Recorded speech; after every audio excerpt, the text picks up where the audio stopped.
Dans cette vidéo, on va s'intéresser à ce qu'on appelle l'image d'une application linéaire. Commençons par la définition. L'image d'une application linéaire phi de E dans F, c'est l'ensemble des y dans F, donc des éléments de l'ensemble d'arrivée, qui sont l'image par phi d'un élément de E. On le note im de phi. Donc observez sur le dessin, on a représenté E et F et phi, une application linéaire de E dans F. On prend tous les éléments de l'ensemble de départ, on leur applique phi et on obtient un sous-ensemble de l'ensemble d'arrivée qu'on note im phi et donc qui contient tous les éléments qui sont les images par phi d'un élément de E. Rappelez-vous, en fait, cette notion-là, on l'a déjà rencontrée quand on avait vu le chapitre application. En fait, c'est ce qu'on appelle l'image directe de E par phi, qu'on note phi de E. C'est donc en fait l'ensemble des y dans F, tel que il existe un x dans E, tel que y égale phi de x. On peut reformuler ça encore autrement, on peut dire que c'est l'ensemble des éléments de grand F qui possèdent un antécédent dans E par l'application phi.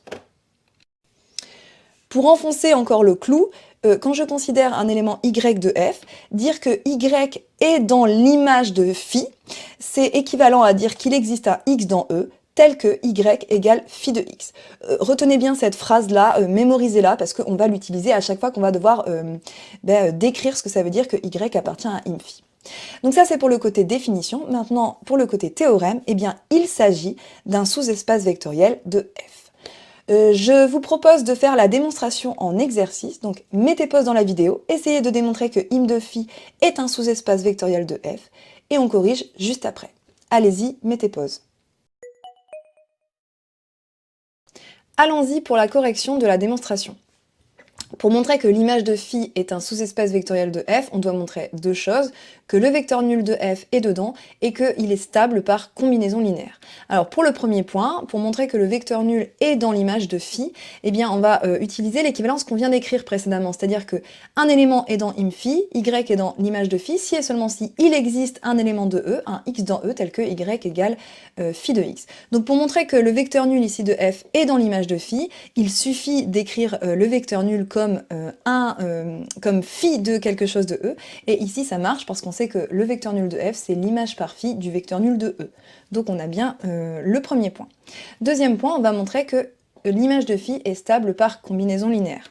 Alors pour cela, fixons-nous deux éléments y1, y2 de l'image de phi, deux scalaires lambda 1 et lambda 2, et ce qu'on veut montrer c'est que lambda 1 y1 plus lambda 2 y2 est dans l'image de phi. C'est-à-dire que ce vecteur-là, il s'écrit comme phi de quelque chose de E.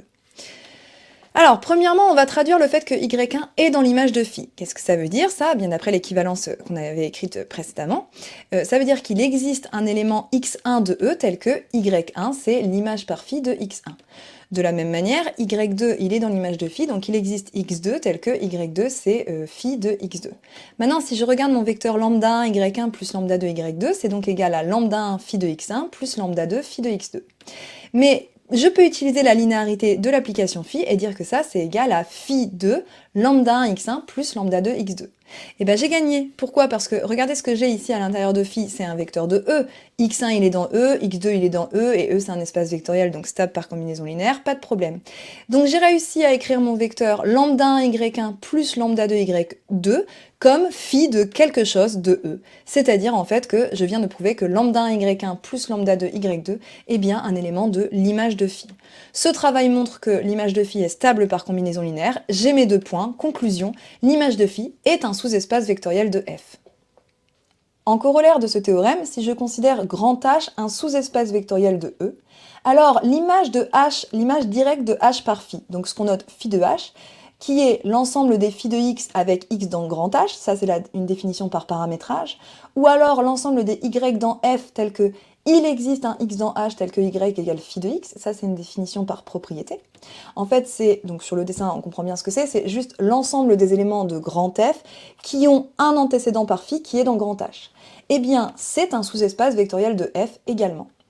Pour démontrer cela, deux possibilités, soit on fait comme on a fait dans le théorème, c'est-à-dire qu'on montre les deux points, que le vecteur nul est dedans et que c'est stable par combinaison linéaire, mais il y a une méthode plus rapide en fait, qui utilise justement le théorème précédent, c'est de considérer phi tilde, la restriction de phi à grand H.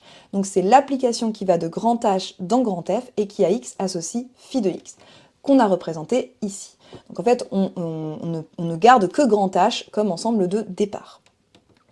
Phi tilde, c'est une application linéaire, tout simplement parce que phi l'est. Et maintenant, si je regarde phi de h, c'est en fait l'image de phi tilde. Pourquoi? Parce que phi de h, c'est l'ensemble des éléments de f qui ont un antécédent par phi qui est dans grand H. Et donc, c'est l'ensemble des éléments de f qui ont un antécédent par phi tilde. C'est donc im de phi tilde. Ok, donc phi de h, c'est im de phi tilde avec phi tilde qui est une application linéaire de h dans f. D'après le théorème précédent, c'est un sous-espace vectoriel de f. Et voilà qui achève cette démonstration. Une petite remarque rapide sur quelque chose qui ne sert pas vraiment dans la pratique. Rappelez-vous, quand on avait vu les applications, on avait défini l'image directe par une application, mais aussi ce qu'on appelle l'image réciproque par une application. Si h est un sous-espace vectoriel, cette fois-ci de l'espace d'arrivée grand F, alors son image réciproque par phi, donc c'est quelque chose qu'on note phi-1 de h, et c'est en fait l'ensemble des vecteurs de E tels que leur image est dans h. Donc regardez ici sur le dessin, phi-1 de h c'est le sous-ensemble de E tel que leur image est dans h. Donc je regarde tous les éléments de E qui ont leur image dans h, et ça me donne phi-1 de h. Et bien en fait, c'est aussi un sous-espace vectoriel de E cette fois. Donc ça se démontre aussi assez facilement, on va pas le faire parce que bon, ça on l'utilise pas vraiment pas très souvent dans la pratique. Et notez juste une chose qu'on avait déjà dit, c'est que faites attention, cette notation phi-1, elle n'a rien à voir avec le fait que phi soit bijective et la réciproque de l'application phi. On peut toujours définir ceci, c'est juste l'ensemble des vecteurs dans E, tels que leur image est dans H. Passons à un théorème qui nous donne une caractérisation de la surjectivité d'une application linéaire à l'aide de im-phi, et qui, pour le coup, lui, est très très utile en pratique. Donc on a l'équivalence suivante, phi est surjective, si et seulement si, im de phi c'est f tout entier. Alors en fait, ici ce théorème est totalement évident, puisque si on y réfléchit, im de phi c'est l'ensemble des éléments de f qui admettent un antécédent par phi. Donc phi surjective signifie exactement tous les éléments de f admettent un antécédent par phi, c'est-à-dire im de phi égale f. Petit point de définition. Une application linéaire phi de E dans f qui est bijective, eh bien ça porte un nom, ça s'appelle un isomorphisme. Donc finalement, si on compile ce qu'on a vu dans cette vidéo et dans la précédente, phi est un isomorphisme, si et seulement si elle est à la fois injective et surjective, on a une caractérisation de l'injectivité à l'aide du noyau de phi, et on a une caractérisation de la surjectivité à l'aide de l'image de phi. Donc on a cette équivalence. On reviendra sur les isomorphismes dans une prochaine vidéo. Le théorème suivant est un théorème très utile puisque c'est lui qu'on va utiliser dans la pratique pour déterminer des images d'applications linéaires. Pourquoi? Parce qu'il va nous donner en fait une famille génératrice de l'image. En effet, si E1, En est une base de E, et bien en fait, im de phi, c'est l'espace vectoriel engendré par la famille phi de E1, etc. jusqu'à phi de En. Donc si vous avez une base de E, vous calculez l'image de chacun des vecteurs de la base par phi, et ça vous donne une famille génératrice de l'image de phi. Essayez de démontrer ceci en exercice. Je vous conseille de le faire par double inclusion. Allez-y, mettez pause dans la vidéo et on reprend tout de suite avec le corrigé. Démontrons ce théorème et je vais commencer par cette inclusion-ci. Donc pour cela, je vais me fixer un y qui est un élément de l'espace vectoriel engendré par les phi de EI. Ce que je veux démontrer, c'est que y est dans l'image de phi, c'est-à-dire que je peux écrire y comme phi de quelque chose de E.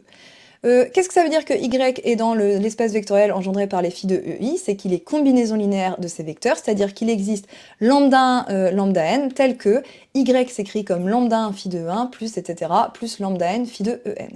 Donc je peux écrire y comme l'image par phi de lambda 1 E1 plus etc. plus lambda n En par linéarité de phi. Maintenant, le vecteur que j'ai ici dans mes parenthèses, c'est un vecteur de E, puisqu'il s'écrit comme combinaison linéaire des vecteurs de base de E. J'ai donc réussi à écrire y comme l'image par phi d'un élément de E, c'est-à-dire en fait que j'ai y qui appartient bien à l'image de phi. Ce travail montre que l'espace vectoriel engendré par la famille des phi de EI, il est bien inclus dans l'image de phi. Passons maintenant à la deuxième inclusion. Pour la deuxième inclusion, on va cette fois-ci montrer que l'image de phi est inclue dans l'espace vectoriel engendré par les phi de EI. Alors pour cela, je me fixe un y dans l'image de phi, et par définition, ce que ça veut dire, c'est qu'il existe un x dans E tel que y égale phi de x. Ok. Maintenant, x est dans E, et E1, En, je sais que c'est une base de E, donc il existe des scalaires lambda 1 jusqu'à lambda n, tels que x s'écrit comme combinaison linéaire ici des EI. D'ailleurs, en fait, les lambda i ici sont uniques, mais bon, peu importe, on n'en a pas besoin. Maintenant, si je reviens à y c'est phi de x, c'est donc phi de lambda 1 E1 plus etc. lambda n En. Et par linéarité de phi, c'est en fait lambda 1 phi de E1 plus etc. plus lambda n phi de En. Donc y appartient bien à l'espace vectoriel engendré par la famille phi de E1 jusqu'à phi de N, puisque j'ai réussi à l'écrire comme combinaison linéaire de ces vecteurs. On comprend en fait que dans cette deuxième inclusion, on a fait exactement le chemin inverse de ce qu'on avait fait pour la première, et on a utilisé la linéarité de phi, mais dans l'autre sens cette fois-ci. Ok, ce travail montre en fait qu'on a bien cette deuxième inclusion, et donc notre théorème est démontré.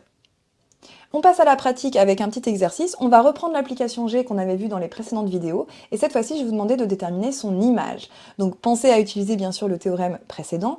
Allez-y, mettez pause dans la vidéo, et on reprend tout de suite avec le corrigé. Allons-y pour la correction. Alors j'ai besoin d'une base de R de crochet X. Je sais que 1x carré est une base, et c'est la base canonique de R de crochet X. Par théorème, l'image de G, c'est l'espace vectoriel engendré par G du polynôme 1, G de x carré. Il me reste à calculer l'image par G de ces trois polynômes. G de 1, c'est x carré moins 1 fois le polynôme 1 évalué en 1, c'est-à-dire 1, moins x plus 1 fois son polynôme dérivé, qui est en fait le polynôme nul. Et ça me donne x carré moins 1. Ensuite, G de x, c'est x carré moins 1 fois le polynôme x évalué en 1, 1, moins x plus 1 fois le polynôme x dérivé, qui donne 1. Ça me donne x carré moins x moins 2. Enfin, G de x carré, c'est x carré moins 1 fois 1, moins x plus 1 fois 2x, et ça me donne, après simplification, moins x carré moins 2x moins 1. Et voilà, on a fini. En fait, l'image de G, c'est l'espace vectoriel engendré par ces trois polynômes, x carré moins 1, x carré moins x moins 2, moins x carré moins 2x moins 1.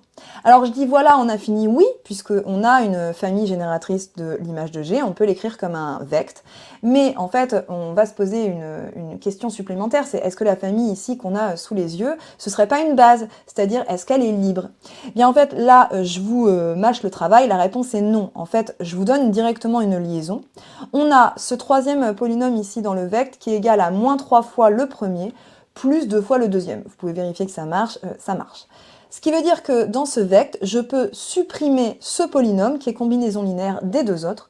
Je me retrouve avec im de g qui est égal en fait à l'espace vectoriel engendré par x carré moins 1, x carré moins x moins 2.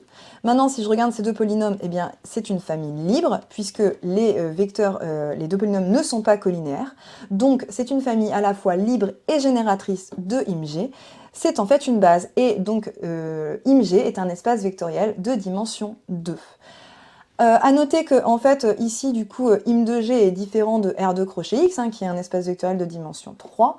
Donc, on a prouvé au passage que G n'était pas une application surjective.